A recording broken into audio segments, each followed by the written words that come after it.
Okay, John 1:1 and the prologue. We're going to examine the prologue of the Gospel of John, see some very significant things in this portion of the text, especially as it relates to the deity of our Lord Jesus Christ. Now, from the outset, let me say this, that as a follow-up to this, I intend to post a response to some things that some Unitarian gentlemen have said, and it is concerning the very text that we're going to go over right now. So, Lord willing, I will have that posted at some point following this video. So, look forward to that. Now, the prologue of John is, now here's the thing. This is an amazing portion of Scripture. It is amazing revelation. It is theologically rich, and most of us have heard of it. Most are, I say most, in the religious culture are familiar with the prologue of John, at least John 1:1. In the beginning was the Word, and the Word was with God, and the Word was God. But now we want to make sure that we understand this text, this revelation. And I say it's amazing, and you know it really is, especially when you consider who it was that wrote it. It's amazing. It was written by a monotheistic Jew. Now, monotheism, of course, is the belief in one God. Christianity is a monotheistic religion. And yet, we see three distinct persons throughout the New Testament, and especially here in the Gospel of John. Now, let's get right into it. Now, the first 18 verses of the Gospel of John, as we have said, is the prologue. And you'll notice that in verse 19 is when John actually begins his narrative of his Gospel. So, what is a prologue? What does a prologue do? You know, a prologue, it establishes the key themes and ideas that are going to be developed in the book. So that's what the prologue is. It is setting the stage for what John is going to be talking about in his work. And so we see in this prologue the very important and significant, theologically significant things that are going to be talked about. Let's see what they are. Obviously, it's going to focus on the Logos. That is what is translated the Word, and it's a reference to Jesus Christ. So that's what the whole gospel is about. It's about Jesus Christ. So in the prologue here, it talks about the Logos being eternal, that the Logos has an intimate, a close relationship with the Father. The Logos reveals the Father, created all things, became flesh, was witnessed by John the Baptizer, has life in him, is the light of men, is not received, gives power of salvation to believers, and conquers darkness. Now, anybody that's read through the Gospel of John realizes that these very things are talked about continually and using the very words. So, it's very important, and I can't stress this enough, that when you read the Gospel of John, he wants you to be reading his work, having already read the prologue, and seeing the gospel through the light of the prologue. As I said, the prologue establishes the main ideas of the gospel, of the work that is to follow. Now, there's a lot to be said about some of the grammatical points in the first verse, and we're going to keep it very simple. If you want a closer look at the grammar, see my other video that I've posted called The Grammar of John 1:1. But we are going to talk about a few things. Now, there's something in these texts for a lot of people. There's, in this prologue, in the whole gospel, there is something for our Watchtower Bible and Tract Society friends, the Jehovah's Witnesses. There is something for our Mormon friends. There's something for our Muslim friends. And as already alluded to, our Unitarian friends, of course, in the different persuasions of Unitarianism. But it's just rich with theological points. Now, something else I want to say, and this is very significant also, but another literary device that you will find here in the prologue is what I'm going to refer to as bookends. Not that I'm the first one to say that. I mean, this is what they're called. Others refer to it as inclusions, but I don't like that word, so I'm going to call it the bookends. Now, the bookends are the beginning of the text, the beginning of the prologue, and also verse 18. The whole point, these literary devices are to say what has been developed in the prologue. So verse 18 is really telling you what was stated in the first verse. And so we're going to see the beauty of the bookends as well. And as I say, this is just really an amazing text. So let's get right into it. John 1:1 begins, "In the beginning was the Word, and the Word was with God, and the Word was God." Now, just say a few things here.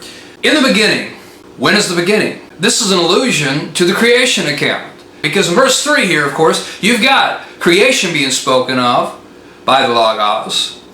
And of course, in the Septuagint, which is the Greek translation of the Old Testament that the New Testament writers were very familiar with and quoted from, begins exactly the same way in archaic, in the beginning.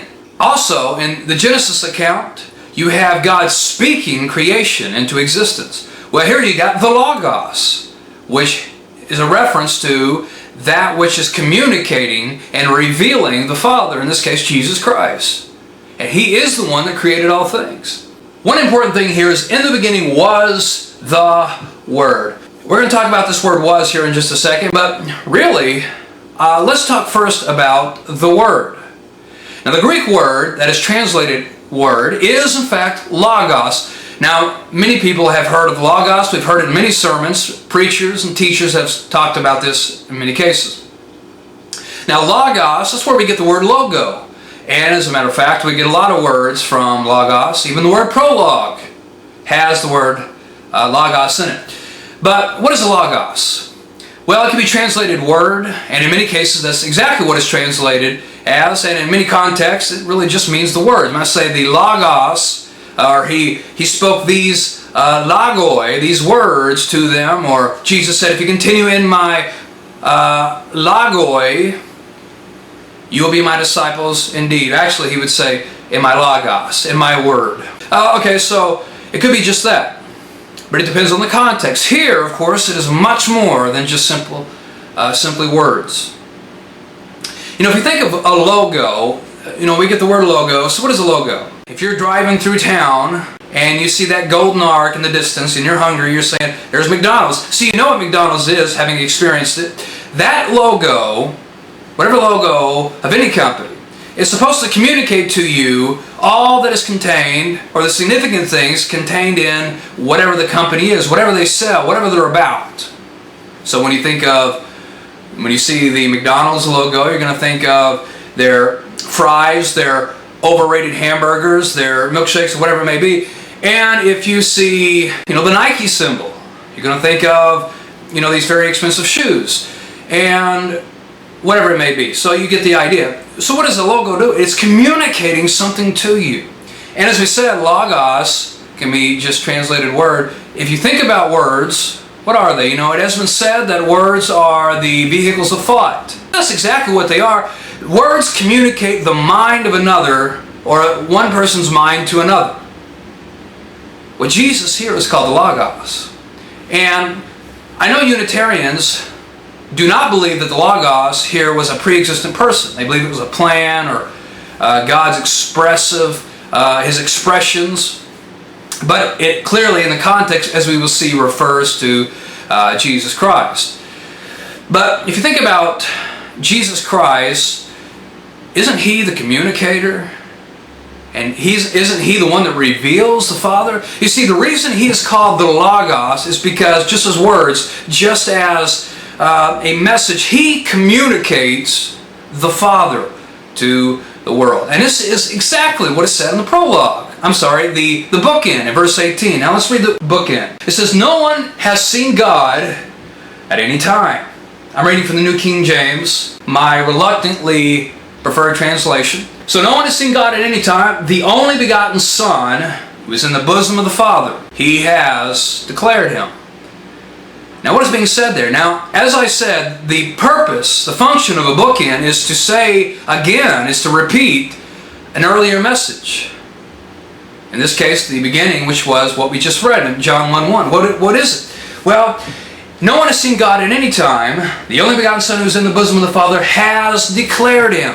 He has expressed Him. He has revealed Him. You see, that's why Jesus Christ is called the Logos, because He is the one that is making the Father known to the world. He is communicating Him. Now it says no one has seen God at any time. There's been many, in the Old Testament there's been many encounters with God.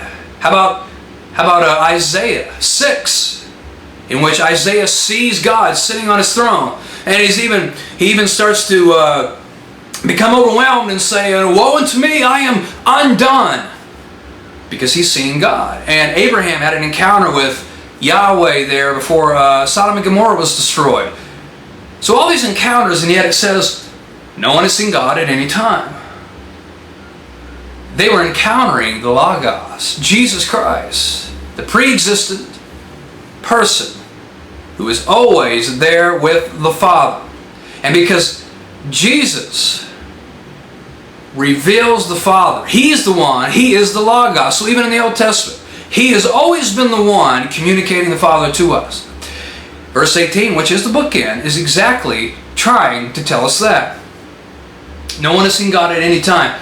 The only begotten Son. Now that word begotten, just to say this, does not mean that He was created. It comes from monogenes. And I'm not going to get into a big discussion on monogenes, but it is used in the sense of unique, one of a kind. Isaac in the book of Hebrews is called Abraham's monogenes, his one and only son. Abraham had other sons. So the idea was not his only son that was produced, or his only son that was made, his one-of-a-kind son, because he was the only son of promise. And some might say, well, he was the only son produced by Sarah, because Ishmael and the other sons were born of Hagar and others. But the point is not his production, his birth. And it doesn't even mention Sarah. It mentions Abraham, and Abraham did have other sons. The point is not their being born or their production. The point is the uniqueness of Isaac. So the idea is monogenes is unique, one and only. That's what's being said here, the unique son. And I'll just say this real quickly. There is a textual variant. You're going to have some translations say the unique God. I don't have the time to get into that. Either way, for now, the point of what John is saying here and in the bookend of John 1:1 is not negated. The uniqueness of Jesus Christ as being the one who communicates the Father. So we're not going to talk about the textual variant here, but you can do a study on that. It's a very fascinating thing. Who is in the bosom of the Father? What does that mean? Well, this is the way they spoke. We remember that the rich man looked up after he had died, and he was in Hades, or as others would say, Hades, and he saw Lazarus in the bosom of Abraham. What it means is there's this close and loving relationship. So the fact that the Son was in the bosom of the Father, there's this close relationship, and that's going to go back to what we read in verse 1. Because verse 1 says, and the Word was with God. And clearly, what John is wanting to do here is make a distinction between the Logos and the Father. But let me go back to the first clause and say something else. Now this word was, where it says in the beginning was the Logos. This word is from the Greek word ein, and it is imperfect.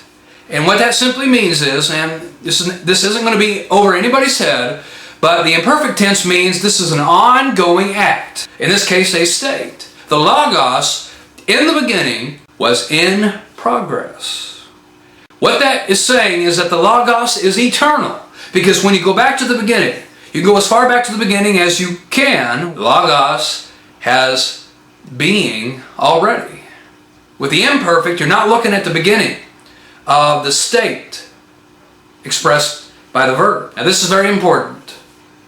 Nowhere in the context, either in the prologue or the Gospel of John, and in fact quite the contrary, but the Logos does not have a beginning. Is never said to have a beginning or a starting point. Because it's eternal. The Logos, Jesus Christ, is eternal. So in the beginning was the Word, the Logos. Now, once again, as far as Jesus being the Logos, Verse 18, making it clear that He's the one, He's the Logos, because He's the one that reveals the Father. Of course, this is communicated all throughout the New Testament. In Hebrews, for example, chapter 1, very beautifully said, it says, God, who at various times and in various ways spoke in time past to the fathers by the prophets, has in these last days spoken to us by His Son. Spoken to us by His Son, because He's the Logos, whom He has appointed heir of all things, through whom also He made the worlds, which is also going to be stated in our prologue, who being the brightness of His glory and the express image of His person. Now you notice that, the express image of His person. He's the Logos, who is revealing the Father. In the Gospel of John even, Jesus says, if you have seen me, you have seen the Father. Now, our Unitarian friends, our oneness Unitarian friends, want to say that what He's saying is He is the Father. But that's not what He's saying. Once again, you're isolating that from the prologue. The prologue, it makes it clear, and the whole Gospel makes it clear that there is a distinction between Jesus and the Father. But what Jesus is saying there is that you know the Father through me. Why? Because Jesus is the Logos. He's the one that explains, who reveals the Father. Okay, so, but back to our text, and now the next clause. And the Word was God. Now this is where a lot of the controversy enters the picture. Now, so we're going to talk a little bit here, a few things that are going to be technical about the grammar, but I'm going to keep it very simple, and I'm not going to be over anybody's head for those of you who do not read Greek. But let me say this. We should never shy away from hearing things about Greek. But the point is, whether you're a preacher in the church or you're a grandma in the church, these things should be of interest. And we should be interested to some degree in hearing about them because they are enlightening. They do bring things that the English doesn't. I'm not saying you have to learn English, or rather you have to learn Greek to be a Christian, to serve God. What I'm saying is that Greek brings out things that the English simply does not. But so, I don't want anybody to tune out because this isn't going to be complicated at all. So here we have, and the Word was God. Now the first thing I want to mention is back in our B clause, which is, and the Word was with God. Now, God here is theon. And actually it has the article in front of it. Now, an article is the word the. So if I say article, I mean the word the. So it actually says in the Greek, and the Word was with the God. But of course, English doesn't use articles like the Greek does, so we leave it out of English. Because it would be awkward in English to say, and the Word was with the God. And it's very common in Greek. So they would use the with proper names quite often to say the Peter, or the John, or the Jesus, so on and so forth. Not in English, of course. In clause C, it does not. And the Word was God, no article. What does that mean? What is John trying to say to us when he doesn't include the article? Well, he's trying to tell us that Jesus is God by nature. If God in the C clause did have the article, that would change the meaning a bit. So in Greek here, if it said, and the Word was the God, what's going to happen is that's going to make those two things exactly the same. Or in other words, it's going to identify the Word as the God whom He is with in the second clause. So, just for example here, if I was to say the evil one was the devil, that identifies who the evil one is. And there's an interchangeability there. The evil one is identified as who? The devil. And the devil, therefore, is the evil one. And so they're exactly the same. But in this context, John doesn't want to do that. John has already made a distinction between the Logos and the Father by saying, and the Word was with God. In this third clause, he wants to tell us that the Logos has the same nature as the Father. Because if he put the article in front of God, if it had the article, it would identify who the Logos was, but without the article, which is how it is, it's identifying what the Logos is. God by nature.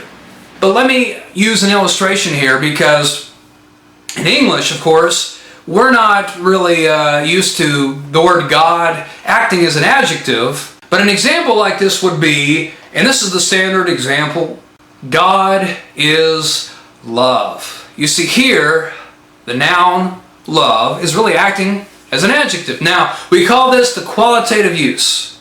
It's His character. It's not identifying God as someone whose name is love. It's not an interchangeability. It's acting as an adjective. Well, that's what's happening here. That's exactly what John is trying to do in John 1:1c. He's saying Jesus, the Logos, is God by nature. But using theos in the second clause, and then using theos in the third to describe His nature, makes a very clear point. That the Logos in His nature is the same as the Father. That was just previously mentioned. So, there's no way around this. The Logos is eternal. The Logos has the same nature as the Father. He is deity. When you think about that, that's the first words, those are the first words from the pen of John in his Gospel, it's amazing. But it's no wonder then why the rest of the Gospel says so much about the deity of Jesus Christ. Because he's assumed his readers have already read the prologue.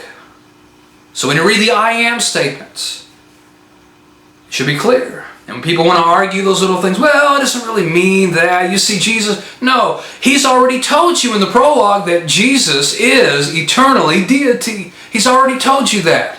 So when people are arguing at those things, when Jesus says, or rather Thomas says to Jesus, my Lord and my God, and someone says, no, he's not calling him God. You see, he's just saying, my Lord and my God.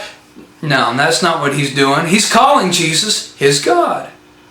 And that shouldn't be an amazing thing for anybody, because John has already said in his prologue exactly that. So, now, let me say this. Having just mentioned John 20 and verse 28, Jesus is called God with the article,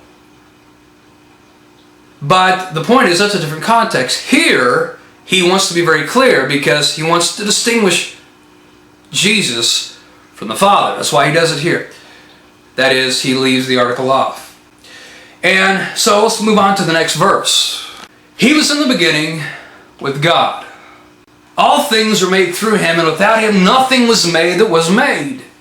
Well, that leaves himself out, obviously. Now, the Watchtower Bible and Tract Society, of course, teach that Jesus is a created being. In fact, they teach that Jesus is Michael the Archangel. But in fact, very clearly here, Jesus made all things.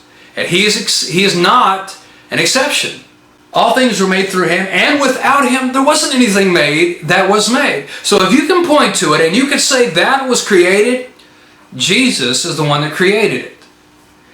So it's no wonder then in Colossians, in the Jehovah's Witness Bible, the New World Translation, when it says, in verse 15 it says, he, referring to Jesus, is the image of the invisible God, the firstborn of all creation.